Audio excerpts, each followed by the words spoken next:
নমস্কার বন্ধুরা, কেমন আছেন সবাই? মণ্ডল কুকিং হাউসের পক্ষ থেকে সবাই শুভ কামনা জানিয়ে আজকে আমি একটা মাছের রেসিপি নিয়ে এসেছি। আর এই মাছটি হলো ইলিশ মাছের ছোট, মানে আমি একে বলে থাকি ইলিশ মাছের পিস্তুতো ভাইয়ে। তাই মাছটা শুধুমাত্র রাঁধুনি বাটা, একটু আদা বাটা আর কাঁচা লঙ্কা দিয়ে কত সহজে এবং কিভাবে এই রেসিপিটি বানায় প্রথম থেকে শেষ পর্যন্ত দেখার জন্য সবাইকেই অনুরোধ করছি। নুন হলুদ মাখিয়ে রেখেছিলাম আগে থেকে, বলতে মাছটা কেটে ধুয়ে পরিষ্কার করে নুন হলুদ মাখিয়ে রেখেছিলাম। আর এদিকে আমি ভিডিও করতে চলে এসেছিলাম, মা ওদিকে রেডি করছিল। তাই দেখুন ইলিশ মাছের সাইজটা কিন্তু খুব বড় না, মানে এক বেগত করে হবে, প্রত্যেকের একটা একটা করে গোটা করে রেখে দিয়েছি। শুধুমাত্র রাঁধুনি বাটা দিয়ে এটা রান্না করব।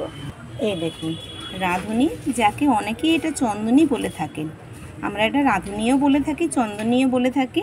আর একটু আদা নিয়েছি আর কাঁচা লঙ্কা নিয়েছি। এখন এটা শিলে পিষে নেব, আর এদিকে উনুনে মাছটা ভাজতে থাকবো। চন্দনী, আদা আর কাঁচা লঙ্কা, এখানে কিন্তু চন্দনীর পরিমাণটা একটু বেশিই নিতে হবে। এদিকে উনুনটা ধরানো হয়ে গেছে, কড়াইটা বসানো হয়ে গেছে। এবার কড়ার মধ্যে পরিমাণ মতন সরিষার তেল দিয়ে দিতে হবে মাছগুলো ভাজার জন্য। তেলটা খুব ভালোভাবে গরম হয়ে গেছে। এবার এই গরম তেলের মধ্যে নুন, লবণ, হলুদ মাখানো মাছগুলো এক এক করে ছেড়ে দেবো, দিয়ে এপিট ওপিট খুব ভালো করে ভেজে নেব।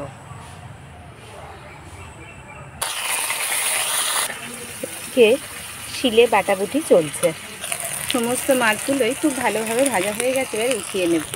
এবার এই ভাজা তেলের মধ্যেই আরও একটু সরিষার তেল দিয়ে দেব। এবার এই তেলের মধ্যে 1 চামচ 5 ফোড়ন দিয়ে দেব,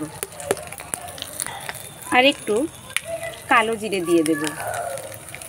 এর মধ্যে টমেটো দিয়ে দেব।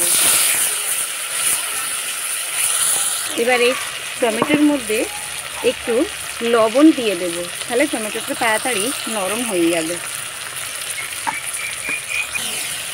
রান্না করতে করতেই অন্ধকার ঘনিয়ে এসে দেখুন, তাই ভিডিওটা খুব ভালো আসছে না। লাইটটা জ্বেলে দিয়ে এবার টমেটোটা থেকে তেল ছেড়ে দিয়েছে। এইবার রাঁধুনি বাটা, আদা বাটা আর কাঁচা লঙ্কাটা দিয়ে দেব। এবার এর মধ্যে একটু হলুদ দিয়ে দেব, হলুদ গুঁড়োটা দিয়ে দিলাম, দিয়ে খুব ভালো একটু কষিয়ে নেবে। একটু জল দিয়ে কষাতে হবে, কষাতে হবে। দিয়ে মশলা থেকে তেল আবার একটু ধোয়া হচ্ছে, খুব ভালো করে মশলাটাকে কষাতে হবে। দেখুন মশলা থেকে তেল ছেড়ে দিয়েছে।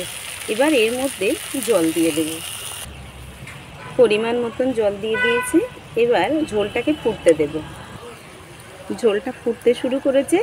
এবার ফুটন্ত ঝোলের মধ্যে ভেজে রাখা মাছগুলো দিয়ে দেব। মাছগুলো দিয়ে 2 মিনিট জাস্ট ফুটিয়ে নেব, নিলেই তরকারিটা রেডি হয়ে যাবে। অনেকেই জানেন তো, আমি ওই ভিডিওটা বানাই বলে অনেকেই হাসাহাসি করে, অনেকেই বলাবলি করে কী জন্য ভিডিও বানায়, কিন্তু আমার এটা শখ, এটা ভালো লাগে, তাদেরকেই বলছি। এই মাছের তরকারিটা কিন্তু খেতে বেশ ভালো লাগবে। আজকে রাতে গরম ভাতের সাথে এই তরকারিটা খাবো, যা লাগবে না বলে বোঝাতে পারবো না। আর যারা আমার বন্ধুরা বলেন ওই রেসিপিটা দেখলাম, কই খাওয়ালে না তো, তাদেরকে বলছি আমাদের রান্নাঘরে আসবেন, সবাইকে আমন্ত্রণ জানায়। যেদিন আসবেন সেদিনই করে খাওয়াবো। আর খাওয়াতে পারছি না বলেই তো রেসিপিটি দেখাচ্ছি, আপনারা ঠিক বাড়িতে এভাবেই করে খাবেন। দেখুন ঝোলটা পুরো মাখা মাখা হয়ে এসেছে। গরম ভাতে একটু ঝোল লাগে, তাই আর খুব বেশি মাছটাকে ফুটিয়ে ঝোলটাকে একদম মাখা মাখা করব না, এই পর্যায়ে ঠিক নামিয়ে নেব। তাহলে দেখলেন কত সহজেই রেসিপিটি বানানো যায়। এবার নামিয়ে নেব।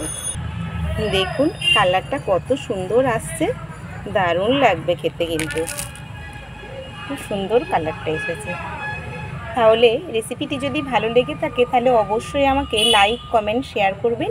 আর চ্যানেলটি নতুন কেউ দেখে থাকলে চ্যানেলটি আমাকে ভালোবেসে সাবস্ক্রাইব করে আমার সাথে থাকবেন। সবাই ভালো থাকবেন, সুস্থ থাকবেন, সাবধানে থাকবেন। পরের দিন নতুন কোনো রেসিপি নিয়ে চলে আসবো। টাটা।